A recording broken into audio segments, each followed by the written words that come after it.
namoota humna kenna ol ta'anii acha farra jedhan keessan gaafannee qulqulleessinee obboleessa kiyya tarabbillee tana mallee adibi ila baabaan dogongori wanta tokko sitti namnummaan nama ol ta'e tokko jiru seeratti kanaafuu deebisii jedha bareeda miidiyaan wallaahi irraa nama muraasa deebisuu danda'a saniin alatti jechuu asii waraqata harkaa qabaatanii jennaanii irraa fuudhuu hin danda'ama nama kamiyyuu. Ati rakkoon kan kemaan obboleessa kiyya nama irraa fuudhuu dandeettu irraa fuuta namni kun hawaalaa dalagataanan amma influensiin Mubaarak gochaa jiru baay'ee gaariidha akka kiyyattan maaliif Mubaarak nama keessoodhaan gaafattee dadhabde kan innis dhufeesi gaafachuu danda'a amma hojimaata namni tokko waa hojjetuu hin danda'u obboleessa kiyya siin hima adeemsi nu deemnu kun illee nutti fakkaata malee gaafa amma influensii Mubaarak godhaa jiru kana nurraa dhaabe namoonni tokko fakkeenyaaf namoonni ati shakkine namoonni sila argitee nama guddaadha jettuun mallaqa fuudhanii waggaa tokko waggaa lama dur ragaa qabatamaa of biraa qaban gaafa keessoodhaan dhufanii nutti himan keessoodhaan amma galchaa fi eeggadha yaani daqiiqaa 20-30 keessatti moobaayil baankiin kan dabarsan jiran appirisheetu godha namoota akkasii wal baasellee dubbachuu hin danda'u namoota garii rabbiin qabdee namaan qabdee hayyuun qabdee sheekan qabdee kadhattee irraa fuudhuu dandeenya namoota akkas dadhabde san fuutee ofirraa dabarsita eessatti fedhu bakka fedhe himata itti abanuu fedhu deemee paablikitti suuraa gadi halakkisu ooppiin goota sii galee gaafa kana kiloos godhaa deemte immoo balballi namoota waan akkasii deebisanii cufamaa deemu anama Mubaarakiin armaan dura adeemsa isaa jibbe malee gocha isaa jibbine duris wanni nuti beekuu qabnu nufa Mubaarak qofaa miti. Ajandaa akkana waan barbaadu. Kana irra dubbannee jirra bar kana irra dubbanne Mubaarakiin ittiin ila dhaggeeffadhu ila hunduu jechuudha ajandaa uummatee waan akkanaa godhee Oromoo akkana ta'e jedhee uffaa barsuufi malee ofii fooloo fi guddifatuufi malee mee amma ati fakkeenyaaf dhimma wayii ofii fooloo fi guddifatuufi malee dubbistee keessan dhayitee osoo dubbiste sagalee keetuun dhaggeeffatu waan biraa dhiisiti jechuudha. Garuu mootu asirratti yoo baanii gadi bayaniitiin haasayan nama dubbiseetiin rakkoo namarraa fitu fakkaatan. Walumaa galatti wal taanee tokko taanee wal kanaanbabnee yoo deemne hoo wal dubbifnee laa Mubaarakis ila gocha akkasii armaadama Mubaarak wanna na tolu keessa beeta waan ummanni quba itti qabee waan kana godhi jedhee soorii jedhe yooma san. Soorii dhiifama gaafachuuf baay'ee fagoon deemtu beekta dhugaa jiru gaafa itti himtu anama Mubaarak keessoodhaan waliin haasofnee jirra namni guddaan illee waliin nu araarsee jira ani Mubaarakiin wanni isa kana dhuuf tokko hin jiru garuu dhugaan lafarra jiru Mubaarak nu gargaara waan kanarratti shoora guddaa taphata maaliif ijaarama hedduullee qaba Mubaarak namoota isa dhageeffatanillee hedduu qaba namoonni isa jala kan fakkeenyaaf amma wanti nu laalamu namoonni nu laalanii fi namoonni Mubaarak ilaalan wal qixaa miti wama fe'ees haa ta'u namni kun dhiibbaa guddaa fiduu danda'a nuuf sii galee dhiibbaa guddaa nuuf fiduu danda'a wal hubachuudha Mubaarakiin itti himuudha malee itti hiinu sii galee Mubaarak adeemsi kun kana nullee kanaan si gargaarra kaayyoon keennallee tokko mallaqni kun akka deebi'u barbaadda nutis mallaqni kun akka deebi'u barbaadna ijoollee kana keessoodhaan laallee waan kana xumuru for example amma dubbii mucayyoo dheengaddaa akkaawuntii nuti ergi jenneeni hanga ammaa dubbiin sun hin xumuramne har'a galgalatti Jibriil Mahammad ol seenee arma dura kiyyaan lafarratti ilaallaa jedhe kiyyaan waan kana hin fidnaa lafarra ilaallaa haqti isii anuu hin kabalaa jedhe ofirra fudhate Jibriil odeeffannoo kana quban qabu ol seenee inde nama waliin jirru kaleessa wajjin nyaannee wajjin dhuynee kafaluu qabaa jedhe okay nutis gaafannee jirra hin kafalu hin jedhe anuu akkaawuntii ergi jedheen keessoodhaan xumurraa Mubaarakiin dhaqiiti amansiisi lafarratti gadi buusi haanaa laalaan jedhiin poolaayitiin dhugaa jiru jechuudha.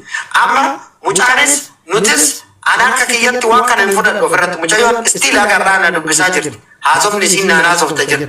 Okay waan paablik irra eegalte paablik irra fixatta waan lafarra eegalte namni asitti faayidaa dhuunfaa keessaa argachuuf haala mijeeffate tokko jiru. Namni hayti kan keessii deebi'ee haqa keessa parsantii agaraa naa kafalisiin jedhe yoo jiraate anas ta'u Khaalidis ta'u qeerroos ta'u gadi baati salphisa haytike kuma lama bira qabadda tanan haqafa kan namichi sun kuma lama deebise tanan kuma lama tante fudatte alhamdulillah haytike yana deebi'ee jira galata keessanii fi karabbi bas tokko nuti galata ol baati nurra lallaba beekamtii nu kennaami riyaalitiin jiru namoonni hedduun ka deebi'eef ol baanii dubbatanii akka dubbatanii sin barbaadu irra caalan garuu ol baatanii dubbachuun hubannoodhaaf akka tolu baay'ee nu gargaara fakkeenyaaf nama sheekaa Abu Dhabii keessatti Khalid beekuu dandeetta dhimma isaa natu harkaa qaba beellamni isaa kamisa kana galchuu baate taanaan marraa lammaffaaf carraa kenneefii jira marraa sadaffaaf garee keessatti fidu irratti mari'attan ilaaltan ammallee yoo kan hiddu taate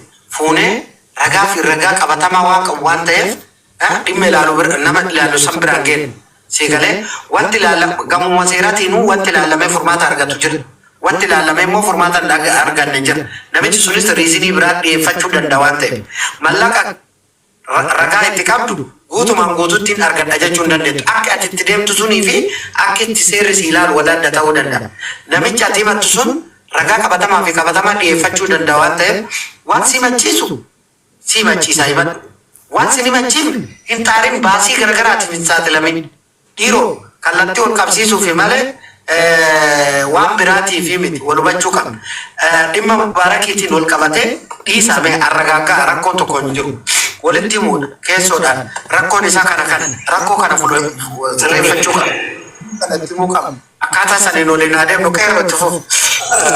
Jalqaba irratti wantuma amma qaalisii fi ati kaasan kana keessatti gaafii fi wal hubannaa keessatti namni birallee deebiin ta'a jedhee yaada waan isin wal gaafataa jirtan kana keessatti. Mubaaraki gabaabamatti namni mana tokko ijaarratu taa'u lissaamu jennee biratarra Mubaaraki miti namoonni biraatu iddoo biraatirra waan amma hojjetamaa jiru kana irratti yoo dhufanii nama gargaaran aseetti gochuu barbaachisa. Namni birallee dhufee ijoollee nama hattuun namas bakka hin buutu biyyas bakka hin buutu maatis bakka hin buutu eenyus bakka hin buutu hattuun ofuma bakka buuti biyya kana keessa hattuun biyya Dubaa yoo jedhamu akkuma reefu obboleessi keenya Khalid jedhe Kamaziraa keessatti gaala eegee re'ee eegee akkasuma ka kaampaanii garaagaraa keessatti ka magaalaa keessatti illee haqa ofiitiin otoo dumbulloon dubartii irra hin buune otoo saantimni dubartii irra hin buune ka dalagatu jira. Isa san illee wal qabanii hattuun Dubaa jedhan. Biyyi tunis biyya kabajaa qabdu, biyya nagaa qabdu, biyya nama kabajdu, biyya Arabaati yoo ta'e akka biyyoota Awuroopaatiif Ameerikaatitti biyya seera isee yoo eegde akka barbaadde keessa jiraatu dandeetti. Biyya ofillee jijjiiruu dandeetti. Garuu immoo namoonni tokko fakkeenyaaf namni qulqullaa'aan tokko yeroo baay'ee wanni irraa dubbata namni qulqullaa'aan tokko. Garuu fakkeenyaaf amma wanna nu amma eegalle kana wanta amma nurratti namoonni birallee waan kana eegalle kana namoota as jiran jaala namoota sagalee hawaasaa tahaa jiran namoota immoo hattuu balleessuuf nama mallaqa dubartii nyaate deebisuuf ifaa jaala nama halkanii guyyaa dubartii nyaatuuf karoora baasutu baay'ata. Biyya kana keessatti jechuudha. Dalagaa jiraachuullee dhabuu danda'a. Garuu mootuyyuu dhimma Mubaarakiin bira gahuu hin dandeenye maaf Mubaarakiin bira geessitanii. Hattuun biyya kanaa bara uummanni biyya kana keessa jiru kaanis kasan beekne jira bara. Dubartillee keessa beekte sitti himatu hin dandeenye jira. Ana nan beekin natti himatiniin amma fakkeenyaaf ati gara keetiin namnummaan si beeki wayii mallaqa hoo nyaatu. Maaliif Mubaarakiin bira erga asumatti xumuramuu hin danda'u?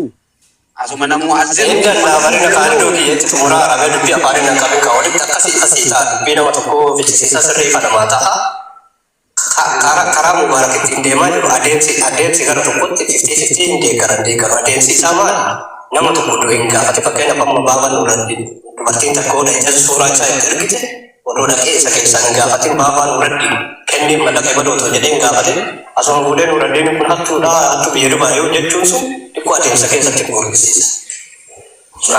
Adeemsa hojii maataa keessatti. Garuu hattuun gariin kadhattee akka reefu baaba nurratti jedhamu nama saanatu jira. Qeerroo jaana mallaqa eebalu irraa fuutesan deebisoo naan jedhaan deebisuu danda'a. Anis deebisoo si jedhan naan deebisuu dandeetti. Kan ija jabaatu jira kan nama tapha jabaatu jechuudha. Eessan akka kenniti. ati maadisii tedhesse maqalaa yoo kasixachi doorsite akka waan ati dubartii tanaa wajji sagaagalummaa hojjette maqaas balleessu deemu jira. Namni si bira dhufu nama gaarii ta'uu danda'a. Ana bira garuu fakkeenya akkuma namoota baay'ee kaadhimummaa irratti kabajaa walii qabu mallaqa isii kamariisiif kennarra ergame kennii fi mallaqa isii waati jette yaada akkana taatee maali wanni adda addaatiin kan maqaa isii balleessu jira. Kan moorii isiitti harkaan qabne immoo eessatti na kennite maaliif na kennite bakka mallaquma sana deebisuu diddaadha. Boolli inni seenne jiru. So namoota akkasii sartifikeetiin ofirra riifar godhuun mubaarak miti namni biraa toluu dabalamee bareeda. Sehingga biyya kana keessa hamma danda'amaa ta'e qulqulleessullee baanu hattuu qoreetti afuufuun rakkoo hin qabu jechuudha. Oromiisiidhaan hin gaafanne ka'ee siinuu jedhe akka danda'amaa ta'e kaadisis nuraddiinis namni biraas karaa nagaatiin nama hin gaafanne. Kaadilee gargaaraadhaati wanni waan siin galiin tokko jira bala jecha an jedhe irratti barii mubaarikiin maa kana hojjetaa osoo hin ta'in mubaarikiin dhimma irratti hojjetaa jiru sanuuyyuu osoo addaan hin baafate osoo bilbilee hin gaafate. Ni adeemsa jechaa jirra beekan oolumaa galee kaadisa ta'e dogongorri inni qabu. Dogongora adeemsaati jennee itti walii galle. Kanaaf wanti badhaa jiru sirriidha. Adeemsi sirrii miti adeemsa sana akka sirreeffatu itti himnaadha. Waliin haasaa jirra miti hima. Mee asirratti illee waa tokko yaada isinii kennedha. Isinii warri Dubaay keessa jirtanii yoo waan kanan qulqulleessina jettaniiyyuu dallaalota irra akka qabdanii isiniin jechamaa jira. Ofirratti si dhaga'ame waan kana. Isin akka jaarsotatti xumurree fakkeenyaan namni tokko namarra waa fuudhee tokko aanaa gabbaa himmattu beeka. Lammata hiriyaa kiyyaan himachuu qaba. Dhaqee isiniin nuuna himate maal fidaa kan jedhu walumaa wala kennuu dhusaniiyyuu atakaroo godha. Maaliif maal nan gaafatiin jedha. Maal hiriyaa kiyyatti na himatiin jedha. Isin agaruu hubadhaa isin warra asirra jirtanillee mubaarak fayyada fayyada maaliif warra achi bu'ee dide ol ba'uu qaba. Kana irratti mormee godhina. Warra immoo irratti isin dandeettanii hamma dandeettan Dubaay keessatti nullee hamma dandeenye dhimma Dubaay keessa nu ilaallata. Nutillee furmaata keenya jedhanii irratti immoo walii galtanii mokkortanii yeroo lama sadii afur akka amma baabaan nurratti jaanitti yoo dide olaa ba'uu qaba. Yoo dide ol ba'uu qaba. Humnaa ol waan ta'eef akkasi. Kanaafuu haala kanaan deemuun badii qabu. Yoo akkana jettan immoo isinillee akkasuma keessatti umurra jettan inumaa'u isinillee hattoota isin jedhamaa jira. Ofirratti ilaalaa jechaa jiranis. Wanti jala sararree beekuu qabnu jechuudha. Waan xumuramu danda'uu iyyuu miti hattuun ka gaafa taate kuka keessa jiru. Waan nama lamaa sadii xumuramuu danda'u. Uummanni martitti gadi ba'ee iyyu. Hattuun takkaalamaa miti waan naannootti gara irratti illee miti. Namoonni amma gabbaanii waan kana si deeggaruuf namni hedduun kafaalame beekta. Amma gaafa qulqullummaa qabdu qulqullummaa kee gaafa ofi beektu gabbaatee irraa dubbachuun baay'ee rakkisaa miti. Namallee sappoorti gochuu dandeenya. Nama sappoorti gochuuf gabbaatee namuma amma ol baatee asirratti namni kun adeemsi isaa sirriidha yoo jettu qulqullummaa kee ofi beektee baagiraawundii kee beekte. Sii galee amma namni waa irra jiru tokko ol bahee mooraalii ittiin nama sadeen garus qabu namoota waa fuudhanillee mooraalii ittiin irraa dubbatu itti dubbatu si qabu. Rakkoon sun beekta. Biyya kana keessatti haala wajjin biyya kana anis atis ni beekta. Anas haa ta'uu sis haa ta'uu rakkoo garaagaraa nu mudata. Yoo jennu rakkoo mallaqaan ol qabate haa ta'uu rakkoo himaata fakkeenyaan amma kaampaanii mataa kiyyaatti viizaa dalaysiisaa. Viizaa dalaysiisu kana keessatti nama tokko mallaqa irraa fuudhaa viizaan isaa sun riijekti ta'a. Gaafa riijekti ta'u durattiin baabaa mallaqa na nyaatee jira viizaa kiyya akkama riijekti ta'e jedhee namichi sun paabliikii irratti bahee maqaa na balleessuuf deemuu danda'a. Garuu immoo namni as keessa jiru sababni isaa kana viizaan kee immigireeshinii riijekti godhee jira. Durattiin garuu piroosasii godhee jira. Ati garuu hubachuu kan qabdu kana jedhanii gaafa itti himan andarestaandi godhe. Okay? Visa rejected ta'e jechuun namicha san visa hin hojjetamuuf jechuun namoota hedduu wanni akkana warri waan kana beekan ni beekan jedhee yaada. Sii galee hojii irratti mallaqaan ol qabatee rakkoolee garaagaraatiin ol qabatee rakkoo dhalatu hunda kallattii furmaata kaa'uun ni danda'ama ilaaf ilaafi. Haa ta'uuti garuu osoo waliin hubatin walitti aaruudhaan miira keessa seenuudhaan paabliik irratti baanii maqaa wal balleessuun gaarii miti.